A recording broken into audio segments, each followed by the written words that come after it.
Warriors. I'm Steve. And I'm George.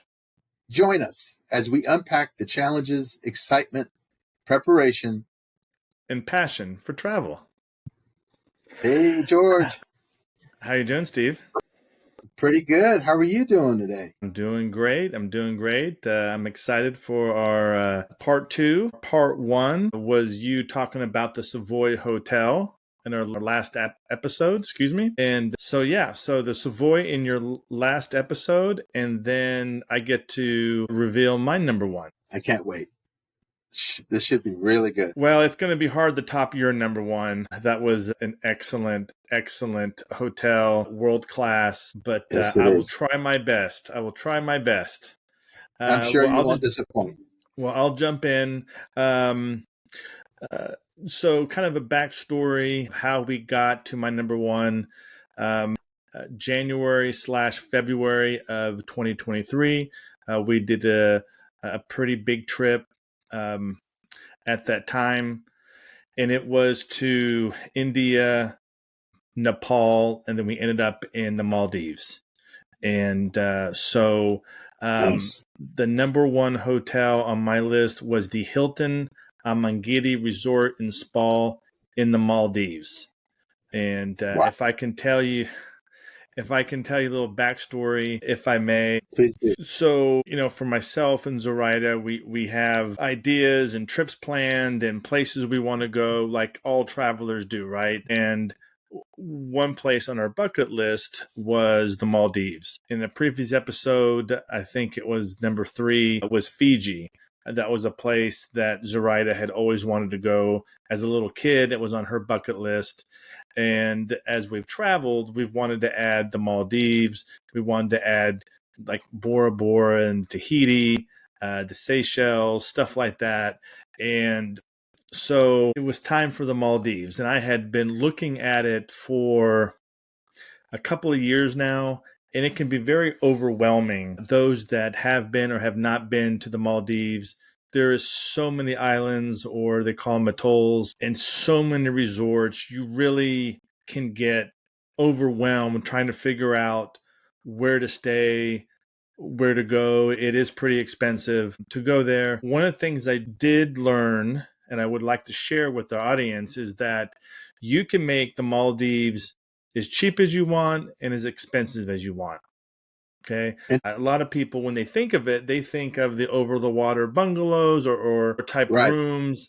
And yes, they have that there, obviously, but you can again make it as inexpensive. And I'll tell you why, because I wanted to experience both. I wanted to experience how the locals live and how they can enjoy the Maldives, and how the rich and famous can experience it. So what had happened probably now 10, 12, maybe 14 years ago or so, the government in the Maldives passed a law, if I remember reading it right, that they can, really have affordable housing on the islands. And they basically turned into kind of motels, hotels, and now into Airbnbs. So, and then getting to these islands, these local islands, you can take these shuttles or ferries from the capital for a couple of dollars. Now, it may take you a couple hours to get there, and also what I've learned is you can do a speedboat, a shared speedboat. And it's a little more expensive, but will get you there in half the time. There's easy ways. So I've read a lot in planning for this trip, is that, it's going to be expensive getting to Mali, which is the capital where you fly into the Maldives, but really for a few extra dollars, for $50 a night in Airbnb, you can island hop all around the Maldives and spend there a couple of weeks what you would spend in one night in a resort. So, again, what took so long, So what took forever was trying to figure out where to stay in the local island. And I finally narrowed it down to 2 or 3, and read reviews after reviews. And you're at the point where You just have to pick it. You just have to pick a one and then just hope that it ends up being good. And so we did that. So when we got to the Maldives, we stayed at a local island. We stayed there for 3 or 4 days. And then from there, we went back to the capital and took the hotel speedboat to the resort. And again, it was the Hilton Amingiri Resort and Spa. And so I'm going to tell you a little bit more of a backstory is Hilton has, at the time, so let's go back to 2 years ago. So around May, June of 2022, Hilton had 3 properties in the Maldives. They had the Waldorf Astoria, they had the Conrad Rengali Island, and then they had the SAII Lagoon, which is a Curio Collection hotel. And when you think of the Maldives, right, you think of the over-the-water bungalows, huts, type of rooms, and hey, you're going to go all the way there. Let's experience it. So from all the years of traveling, I do have quite a bit, myself and Zoraida, some Hilton honors points built up. And this is where we're going to use them, right? This is where we're going to use them. All those hotel night stays Yes. was being built up over the years for this kind of stay. So looking at the Waldorf Astoria, basically, if I remember, I think all their rooms are over the water. And they're basically 1 million points a night. Okay? 1 Are you million serious? points a night. Yes. That Then you, I've never heard of that. Seen it. yep. And then you have the Conrad Rengali, who at the time when I was looking, a famous celebrity boyfriend had just stayed there. Kim Kardashian had stayed there. That one, at the time, it was about 750,000 points a night to stay there. And at that hotel, they have an underwater room. I think one of their rooms, I think it's like, I forget, 20,000 a night to stay there. And then the third one was the Curio Collection property that Hilton had. And that one, the over the water was about, let's just call it 330,000 points a night. There it is. That was the one we're going to be in because I couldn't really afford. I would wipe out everything after a few stays, a few nights, if the Waldorf Astoria and the Conrad. I had looked, and I was planning. And this was the summer of 2022. This was going to be a trip for Zoraida on her birthday, which was going to be in February of 2023. Fast forward to the middle of July, and I go on the Hilton site and realize that Hilton has added a brand new property, the Hilton Amingiri Resort and Spa. I couldn't believe it. Brand new, opening up July 1st or about that time in 2022. And I thought, a brand new resort. So, Steve, I know we've talked about it, how we've always talked about how you're the luckiest guy in the world. Stuff always kind of falls into place for you. It's uncanny how that always happens. And this time, the stars sort of aligned for me on this one. I go on the Hilton site and I go to the room types, and I'm looking at the room types, and I cannot believe what I'm looking at. That the over the water rooms were going for 110,000 a night. Points? Yes, 110,000 points a night. Again, the Waldorf Astoria 1 million, the Conrad 750,000, the Curio 330,000. The brand new Hilton is going for 110, and Oh I man. was stunned. So I worked out the dates to accommodate the times that we were going to be there for Zrada's birthday. And remember, with Hilton, you stay 4 nights, you get the 5th night free. So when you Correct. include the 5th night, that comes out to 88,000 points a night for the 5 nights. That's crazy. That is, I mean, you talk about a hack. That was one of the best hacks with the timing, brand new resort. I mean, you just hit it out of the ballpark on that. So of course reserved it. Zoraida ended up throwing in one night, so she used some of hers. So we ended up staying 6 nights total Wow. and so that was the back end of our trip. We started it in India, went to Nepal, back to India, and then we ended up for her birthday and some extra days. We ended up there at the Hilton Resort. Again, brand new property. So again, I'll talk about our experience with it, right? So when we get to the Maldives, again, we went to the local island first and wanted to experience that. And then from there, we went back to Mali and then took the Hilton speedboat to the resort. And as we, arrived there, of course, we're greeted by the general manager. I will say this, I did email them in advance and told them that we were both Lifetime Diamond members and it was for a special occasion for Zoraida's birthday. Everybody was there when we got off the boat, it seemed like, welcoming us. They didn't have Sweet. 2 Lifetime Diamond members that had ever been at the resort, really, because probably it just opened. And we got the deluxe treatment, of course. I can imagine.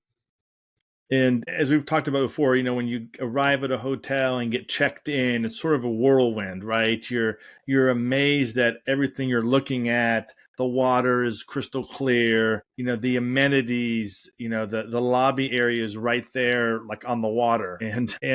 And so one of the things they have is that you have really your own, I guess I'll call it, personal concierge. They have a lot of golf carts. The guy that was assigned to us, his name was Janko. Very nice kid. It's one of those where you just call him anytime. He comes and picks you up. He makes reservations for you, any accommodate, anything. Sort Kind of of like like their version of a butler. a butler, yes. And so he takes us to our room. Again, we have an over-the-water, and we are just stunned. One of the things, again, is that for the last 10 years, or 15, I've always dreamed of being in one of those over-the-water type rooms. And here it is, you're there, right? You're finally Incredible. there. And, we walk in and the room is better than you imagined. That's all I can say. You have your own infinity pool. You overlooks the water. Bed is unbelievable. View is, the bathroom. Again, I'll post pictures, a link to all the pictures from our trip there or our stay there. It was way over the top. It was pinching. You just kind of and again, the property's only been open for 7 months. It's so brand new. They also had bicycles. They had 2 bicycles in front of your room, so you can bicycle around the property. Unfortunately, the bicycle seat wasn't great for me. I rode it a few times. Zoraida loved it. I ended up having to walk. Breakfast was included. The highlight was the breakfast area is kind of they call it the habitats with all day dining, and they have cooking stations in the buffet. So we ate there, obviously for breakfast, and you can go there for lunch and dinner. But some highlights of the hotel. It does have about 109 rooms, or they call it villas. Which includes the over the water and the beachfront options.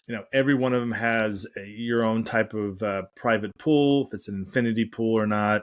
It was just beautiful, breathtaking. They do have 6 restaurants and eating places there on the island or the atoll that you can go to. For Zoraida's birthday, that's where we spent. It was called Eden, which is a seafood restaurant that's on the water. Nice name. Yeah, we ate there, and it was delicious. Some other highlights that we did do an excursion. I know on some other episodes you've asked me, hey, did you guys do anything fun? And it was usually like, oh, we're so tired, and we just wanted to relax. But when you're there 6 days, so we did do a snorkeling excursion with another couple, and we get to swim with, it was probably nurse sharks, and some other type of fish and stuff in the ocean there. It was great. Some other highlights, again, the service. You've talked about, Steve, many times it can be a 5-star resort, but the service can be 1 star. I mean, it was Yeah. 5-star all the way from Janko. I remember another girl that waited on us many times. Her name was Saush. She was she was so nice to us. Zoraida and I were kidding around that we wanted to kidnap her and bring her back to the U.S. She probably thought we were crazy. Yeah. And she even joked around and said, well, I have my mom here. I can't leave my mom. And I was like, well, just bring your Yeah. mom with you too. So, um, but not that It's great. that she should ever leave the Maldives for Tulsa, Oklahoma. That would be crazy. But the staff was unbelievable. So kind, so nice. And that's It's what a you great expect. feeling, isn't it? It is. I don't do a lot of reviews, but I've probably done a few reviews over the years, and this one where I did reviews and kind of recognized the people from on the staff that made our trip memorable. We actually did do a massage. Believe it or not, we did have a spa day. Nice. So Love we did those. do that. Yep. So we did that. Some other, typical of the resorts, right? Again, they have the spa, the activities, weddings. They had kids activities, but for us, it was um, kind of almost a lifelong dream staying at one of the over the water type villas. Now, I will say this: Janko, again, our personal concierge, was nice enough to take to the other villas on the property. Okay, because we stayed in basically a 1-bedroom villa over the water. They have the 2 and 3-bedroom villas. They have the regular beachfront villas. There was one that we would walk by to get to the breakfast area where it was all beachfront, and the beach was unbelievable. But the beach was just for the people in those villas. So for us in the over the water, we can't just go to their beach and swim. We can Okay. swim, right? We can swim amongst the villas over the water, but we couldn't go to the beach. So Okay. we're a little bit cheaper at the time. And I will say this, if I ever got to go back again, I would go to the beach villas. Like if we were to go to Bora Bora, Tahiti, or any other place in the world that had an over the water, we already experienced it. I would want to try something different. So I would do a beach villa the next time, because the beach there was unbelievable. Unbelievable. I mean, just perfect. And the beach villas with the rooms were super nice, just as nice as the over the Yeah. water ones. So would definitely do that. Again, the 2 or 3-bedroom villas were just over the top.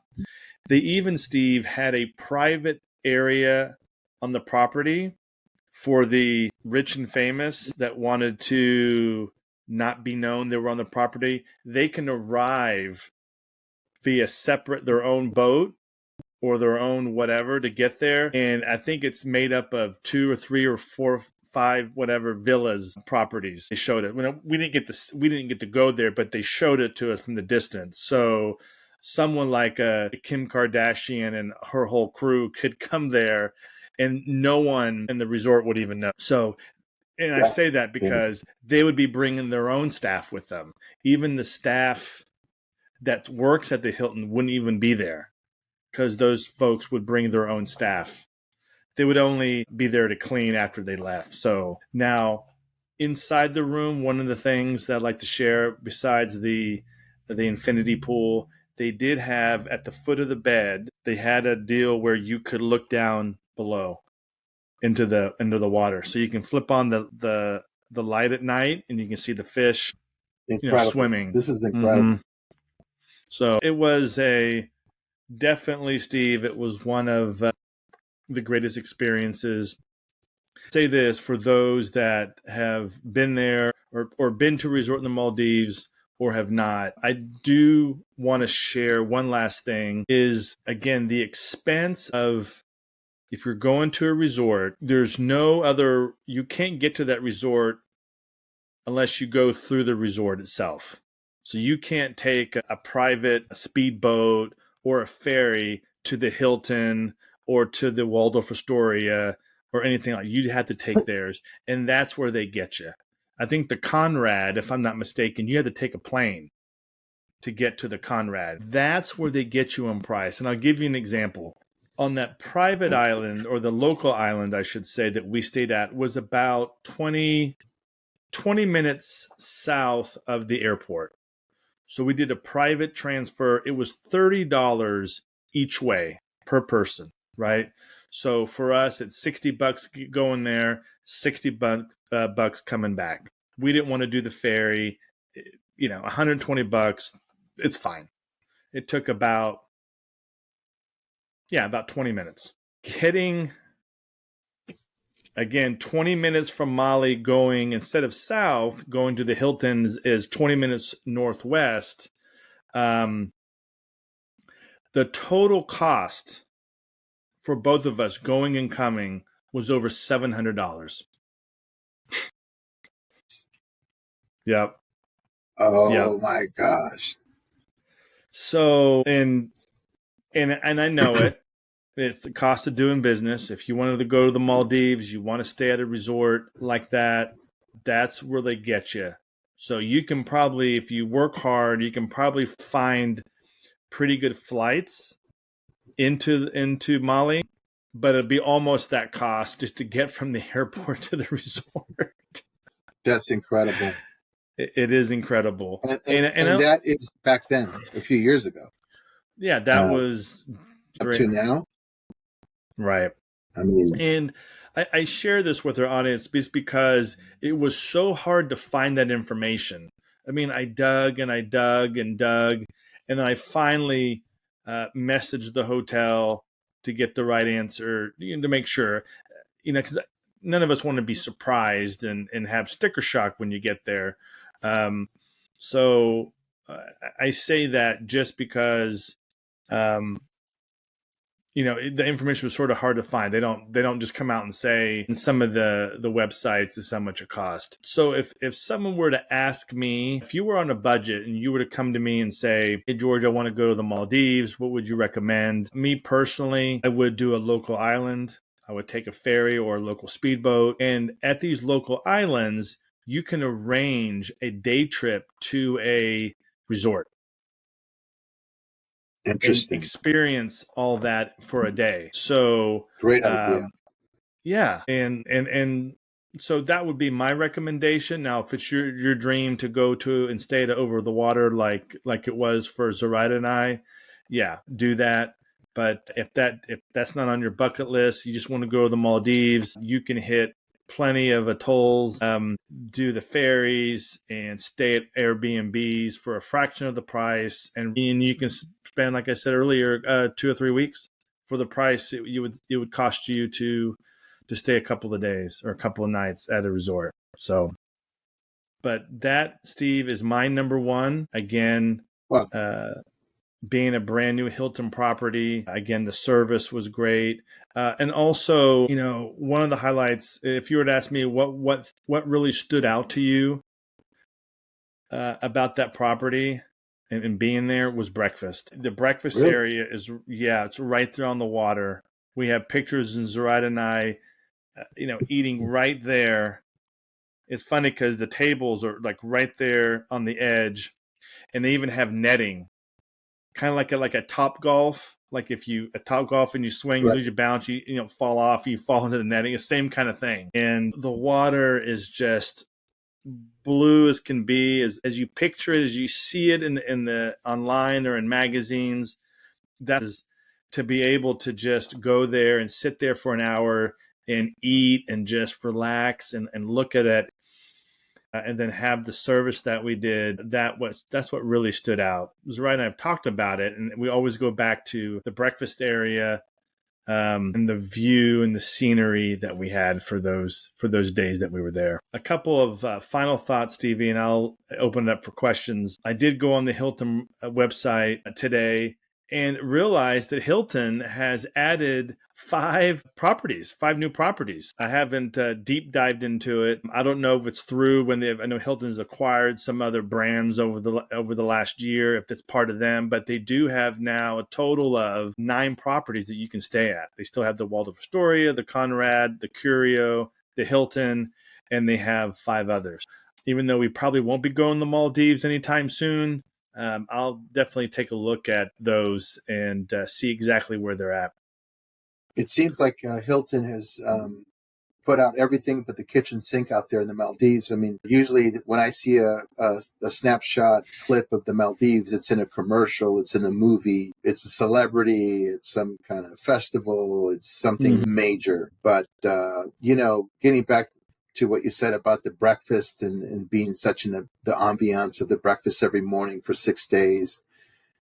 Looking back, it's when you're on vacation, it seems to be one of the best parts of your day, right? You maybe had a late night on the night before and you get up and you're going to have this great breakfast and just get you to wake up but you're surrounded by, a nice ambiance and the food is delicious and you're kind of talking about what you got to do and what time you got to pick up the bus or what time they're going to come pick you up. And it's always been, particularly in the cruise ships, when you wake up when you first wake up and you're heading out to the buffet, the breakfast buffet. And it's always so exciting, right? To get there, sit down, get some coffee, get some good food and get your day started. So I do have a question. It being new, what was I always like to know what the occupancy is. Do you think the occupancy, it being such a new resort and having all those other high powered resorts in the area, would you think it would be at least 30-40% occupancy? Were there a lot of people in the lobby? Did you see families? What Yeah. kind of people did you see at this hotel? So great question. So uh, I would say it was more than 40, 50% occupancy because the breakfast area was packed. Mm, They also had a happy hour. So for Diamond members, there was a place that we went to, and we went there where you have some hors d'oeuvres and drinks for free. And so we went there. Um, we met a gentleman from England, I believe, that it was his third time he'd been there. So it opened in July and it was February. This was his third time he'd been there. We wow. met another couple that they were from Germany, I believe, and this was the opening of their trip. They were moving on to Thailand, and they stayed about 2 villas down from us. So I think there was pretty good occupancy. We did the bikes around the property. Now I think the 2 or 3 bedroom villas maybe weren't occupied because I did some snorkeling around the villas, the over the water where we stayed at, and so the 2 or 3 bedroom, I could tell when occupied because all the birds were all lined up on their balconies. So, you can kind of tell. So I do want to share one thing I did forget. Going back to the points in the 110,000, when Janko took us around to look at all the other villas, I talked to him about that. And he did confirm that for about a few weeks, and when it first opened, they did run specials. That's why we did see the 110,000. Okay.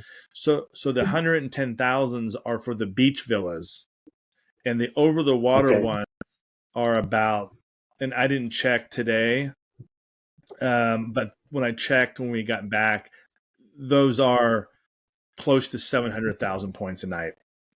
So we got those at a deep discount. Sorry, go ahead, Steve. I just had a quick question, just as a frame of reference for our audience. Someone traveling 6 months out of the year, staying in Hilton's, how long would it take to accrue 700,000 or 1 million points using all of the Hilton Honor promotions, double, triple points? I mean, think about the value and the length of time to accrue 700 to 1 million points. I don't Oh, even think you could do it in a year. no, it would take a Oh, million points would take a couple of years if you stayed yes, over six consistently. months. And Yeah, hitting all the promotions and that's right. 2 times, 3 times. Yeah, Hilton ran a commercial. Where I think the Hilton's new, Hilton for the stay, and one of the commercials they showed a couple of girls staying at different properties, and they're staying at the at the Waldorf Astoria in the Maldives in one of the shots, and they make it sound like, oh, it's so easy. You can just stay and accumulate some points and stay at the Waldorf Astoria, and it's 1,000,000 points a night. Not the case. Yeah, not the case, is it? No.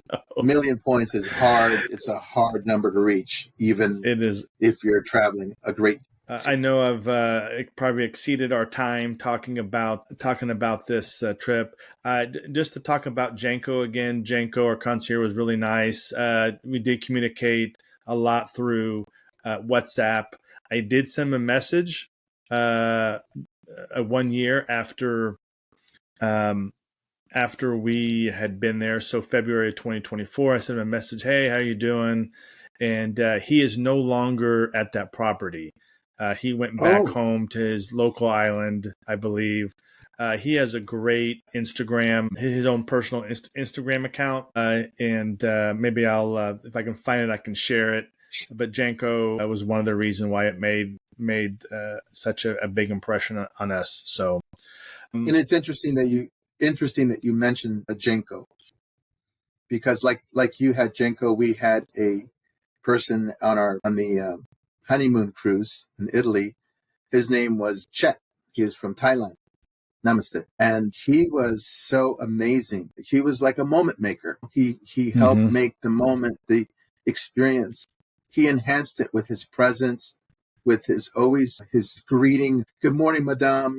Just the really pure positivity and really a sincere interest in finding out how they could. Is there anything I can bring you? Or I remember one night we had some people over, Char's family, and we had like a little champagne party and this kind of thing, catch up with everyone. And he had asked him if he could bring some containers with ice, to keep the champagne. And he did, and he really kind of made that cruise so much nicer. Of course, we took very good care of him at the end of the cruise, but people like Janko and Chet from Thailand and a few others I'm sure that we've run into, they don't even realize how impactful their service to us to make that experience enhanced. They don't even realize what a difference it makes. And how they are memorable to us. And you've mentioned some folks when you went to Rio, to Brazil recently. I think there was someone there that you liked and was really cool. And they just really make a difference to us. Absolutely. They're kind of like our little travel heroes, they're the hero in that travel experience. That's right. Just a mind blowing. I mean, when you say it's 1,000,000 points a night to stay here or whatever it might be, just describing the over the water, how you can get there, brand new resort. It's absolutely over the top. And you're so fortunate to have been able to experience that, you and Zoraida. So that's just a really great, when you think about it, one is a city, the Savoy, London, you have the Maldives, two different kinds of hotels, but what powerhouses they are, in the grand scheme of things, So, well, anything else, George, before we wrap this amazing episode? It comes to an end. Nope. I think that's a wrap. It was a good series and had a lot of fun. Yes. Had a lot of fun. Well, thank you for joining us and join our ever-growing community of travel warriors. And let's keep this journey going. And don't forget to like, share, and subscribe to stay updated on latest episodes. Until next time, safe travels.